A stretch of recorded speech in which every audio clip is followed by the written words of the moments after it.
Hi, everybody. It's another White Mountains TV virtual interview. This time we're joined by, well, if there was a White Mountains TV Hall of Fame, this woman would be in it. It's naturalist Clare Long, recently retired from the White Mountains National Forest. Thank you for joining us, Clare. Hey, good morning, Chris, and thanks for letting me join you today from the wonderful wilds of my backyard. Of course, doing these interviews responsibly, virtually, but you're actually out in the real world. And you're going to help us from going stir crazy because we've all been locked in our homes, many of us with our kids, and it looks like that's going to be going forward. Mine are grown and gone. So I don't have to worry about that. That's why I can share with you some of the things. We're calling them 5-minute field trips. We're going to take you on a tour of my backyard on 5-minute field trips, things that you can do in your own backyard. And thanks to everybody for staying inside there, for being safe inside, and for figuring out the really cool things in your own backyard. You don't have to get in a car. You could just walk out. This is my backyard that you're seeing back here.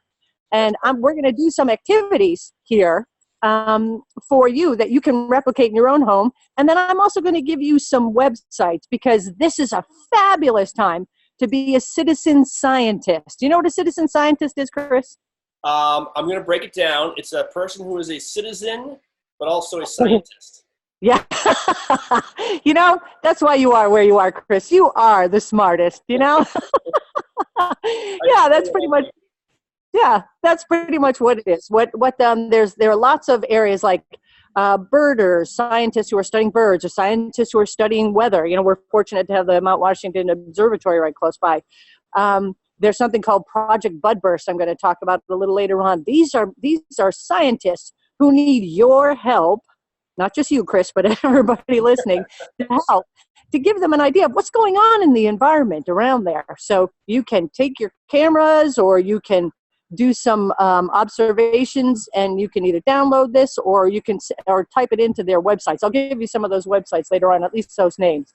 And then I'm going to mention the White Mountain National Forest Junior Ranger book.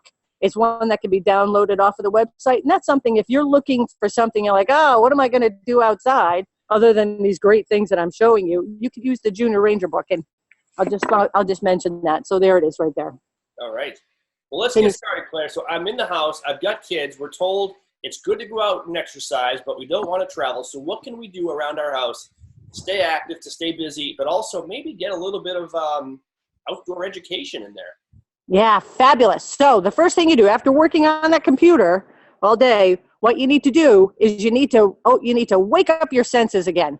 So when you come out of the door, what you need to take is just a piece of paper that's cut into a square.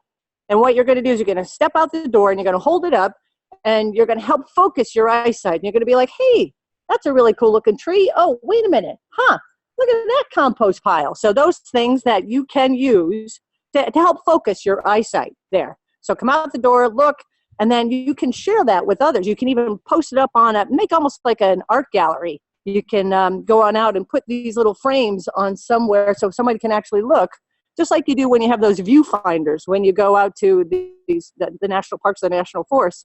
And this is like your own homemade mobile viewfinder. That'll help you out.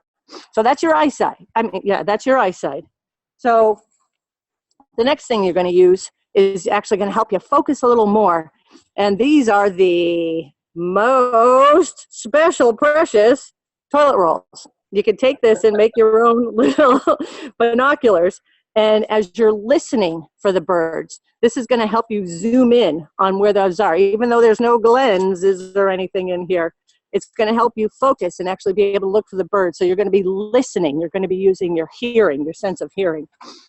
Now, for your sense of smell, there's lots of the insects and will use smell in order to try to direct mates or others where they're going or where they're living. And there's an activity. Project Learning Tree is something called the peppermint beetle, but what I use is lemons. And what you do is you take a lemon and you become the beetle, and you go around and you squash this lemon and leave some scents, say on a fence, or you go and you squash it into a rock or something. And what you're doing is you're setting up a trail for somebody else to follow. So you know where you as the beetle went, but they have to follow your scent. So that's why you have two halves, one for you, one for somebody else. So you set up your own trails and then you switch and you try to follow the other person's trail. So fun. A little hard on a windy day, but that's why you use lemon, because it's a really, really strong scent, or oranges. And and don't eat it afterwards, just saying. Do kids do well at that? Have you tried that? What's your experience been? Can people actually follow the scent trail? Yes. Yep. You don't want to make too much of a distance between the items that you're putting the scent on. So it's a really short trail, but it's really fun. And, and you have to get down on your knees, or you have to stand up. You have to realize it's not a big long trail like the unnatural trail I'm going to show you in a minute. Yep. But it's a shorter trail, and it's a lot of fun. We've done it at parties with family, and then people say, okay, no, let's just go back to having hamburgers. But anyways, it's a lot of fun. Oh no, Claire's got the lemons again. I know. Run away. Okay, now what we're going to do is we are going to go for a little bit of a walk, and we're going to go on an unnatural walk. Remember I mentioned that earlier on? All right. So people describe my walks, but that's an actual activity. I say, yeah, we're purposely doing these things. So we're going to walk over here. And what an unnatural trail is, it's things that someone's laid out where they don't belong in nature, or they don't belong where they are. So see, I've got some rocks over here right next to my tree. Well, the rocks kind of belong in nature. But if you kind of see, there might be something, see that right next to it? So that's kind of what things that we're looking for. So we're going to go quickly on a quick unnatural trail that I laid out here. You can do that any time with anything. Just grab anything off of the kitchen table except for the dinner. Leave that there because I know you're going to be hungry. And then you're going to be able to walk around. So I'm going to take you on a quick one. But also, we have chipmunks here. So I'm just going to let you know, look in your front yard for holes too. Holes, lots of holes. Holes are good things. So here's my unnatural walk. Let's see if you guys can see. On the unnatural walk, you start in a place, and then you end in a place, and you have to count how many things you think were laid down out on the trail. But don't say, hey, look at that, or whoa, there's that, or hold your hand up, or say anything, because anybody behind you, you don't want them to see that as well. And then what you do is you go on up, and whoever laid out the trail, you whisper in their ear how many things. And if you're right, then you win you win the unnatural trail for yourself, because everybody wins on this one. And if not, you have to go back. What's that? There can only be one winner. When you get things involved, only one comes out on top. Well, that's for watch and win. I get it. Okay, yeah, but maybe for the watch and win. Everybody's a winner, especially when we take care of ourselves and take care of the planet. Okay, ready? Here we go. So you're going to look up, and you're going to look down, you're going to look around. Ooh, we're going to come back to these buds. It's mostly natural there, Claire. Is it mostly natural? Oh, there's something down there. Uh-huh. Tell what it is in the sunlight. Uh-huh. Can you see this in the dark, Chris? I can. Oh, there's something that it looks like it might be natural in Hawaii, but not there. But since it's made out of silk, no. So you're going to look up, you're going to look down, you're going to look all around. You're going to see if you see something. Okay.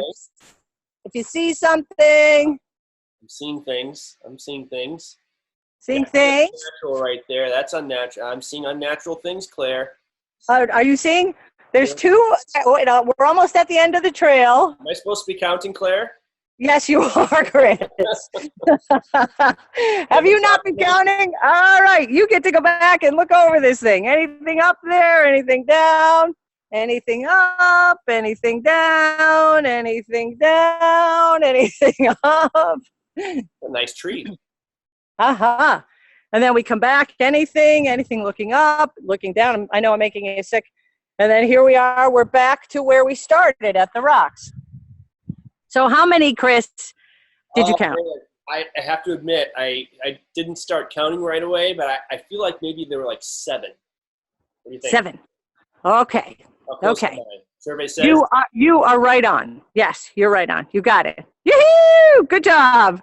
So, the what's missing. Have you ever played that, Chris, where you put some things on the ground and you have a cloth, you pull it up.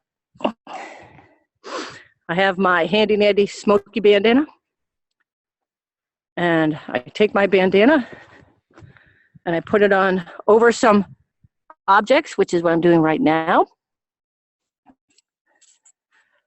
And then you get 10 seconds. You put it down. So I've got my bandana down.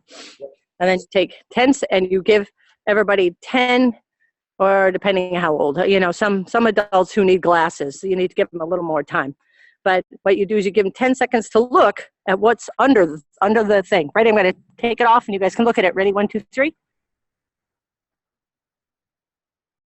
4, 5, 6, 7. I'm going to throw the feather in too. Sorry, feather. 7, 8, 9, 10. Okay, so now I'm putting the thing back. Putting it back over, and I'm going to take something out from underneath it. Okay? No peeking. I won't. I can't. Okay? Yeah. So, ready? I'm going to take the cloth off, and then you have to tell me what I took away. Okay? Ready? Yeah. You took away the big thing that was in the upper left, which I can't remember what it was. If you it was a skull, Claire. It was a skull. It was. Yeah, there you go. It's the lichen. You're right. It was up in the upper left. Good for you, Chris. Good for you. Yeah. So that's always a fun game too. You can always do that. That's always a neat thing. Now with the White Mountain National Forest Junior Ranger book, now that it's spring, there's lots and lots of birds that are coming around. And there's a page in the book that has bird calls. And what you can do is take this outside and see if you can hear the birds. I'm trying to pull up the page because the wind blew the page away. It's a whole new book. So if you've done this before, if you've had the opportunity to do the Junior Ranger book before, there's new pages. And we have a wonderful new artist, Merrick Bennett, who drew all these things. So it's pretty fun. Okay. The page is called Musical Messages. Can you see that? Yep. Okay. And musical messages. And what it is you have to guess what the bird song is that goes with the birds. And there's some hints along the bottom about the hints are in the picture. So, like say, there's the barred owl, and the hint is a chef. And along the bottom, there are words that say, going up, coming down. Does that sound like a chef? Probably not. How about potato chip, potato chip, potato chip? Chefs do make potato chips, but they're not necessarily, that's not really necessarily who it is. But how about this one? Say something like, who cooks for you, or something like that. Yes, Chris! You got that. That would be the letter I, and that's in the book there. But you can take this outside. Chris, wow, are you a birder yourself, Chris? Wow. I think in order to consider yourself a local in the White Mountains, you have to be able to identify the call of a barred owl. Yes, good for you. Good for you. Yes. Can you do it, Claire? Can you give me the who cooks for you? Oh, did you really want to do that? I'll give it my best. Oh. That's nice. Oh. Oh, how's that? Watching and everything at the end. That's good. I know. Yeah, down. Yeah, yeah, come on. Yeah, when you're trying to attract owls, that's one of your jobs is to attract owls. But if people want more information, they can probably just Google search the Junior Ranger yes. in the U.S. Forest Service. Right. Yep. If you go to the White Mountain National Forest website, and it's this rolls right off the tongue, www.fs.usda.gov /Maine/White Mountain /learning / just go to the website and type in and you're looking for the new Junior Ranger book. There are two. I mentioned that Project Budburst site, and there's also something called Project Noah, which if you're seeing other animals, you're seeing tracks, or you're seeing other things. And then our own, the Nature Conservancy here in New Hampshire has a BioBlitz. I mentioned that earlier on, and they're looking for people to go in their backyard and also tell them what's going on. And that's New Hampshire, the naturalistnh.org is their site. So all sorts of great sites, all sorts of opportunities to get outside, get on outside, stay close to home, and let us know what kind of things you find. Call Chris, or at least the White Mountain. No, don't call Chris. But the White Mountains TV, if you see anything kind of fun or any kind of interesting, but just get outdoors and enjoy your backyard. Yeah, let us know on our Facebook page, facebook.com/White Mountains TV. Clare Long, thank you so much for getting us outside, even if it's virtually for this interview, but you know where I'm heading right after. I'm going to my backyard to play the scent game, see if I can find those lemons. Yeah, I'm sure your dog will win. My dog wins at that game all the time, yes. That's it. Great. Thanks, Chris, for having me on, and enjoy your backyard as well. All right, thanks, Clare. You're watching White Mountains TV.